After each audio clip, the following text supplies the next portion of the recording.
এক ছিল ছোট্ট ছেলে, তার নাম ইয়াসরাব। সে খুব কৌতূহলী আর সাহসী ছিল। গ্রামের সবাই তাকে ভালোবাসত। এক রাতে ইয়াসরাব তার দাদুর কাছে ভূতের গল্প শুনছিল। দাদু বললেন, পুকুর পাড়ের পুরনো বটগাছটার কাছে রাতে অদ্ভুত শব্দ শোনা যায়। ইয়াসরাবের খুব জানতে ইচ্ছে হলো।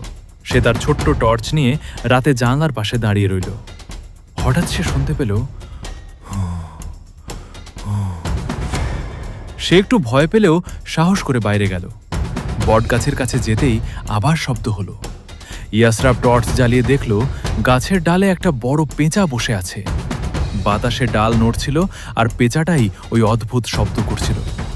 ঠিক তখন পাশের ঝোপ থেকে খস খস শব্দ এলো। ইয়াসরাব চমকে উঠল, কিন্তু কাছে গিয়ে দেখে একটা ছোট্ট বিড়াল ঝোপে আটকে গেছে। ইয়াসরাব বিড়ালটাকে কোলে নিয়ে বাড়ি ফিরল। দাদু হেসে বললেন, দেখলে তো, অনেক সময় ভূতের ভয় আসলে মনের ভুল।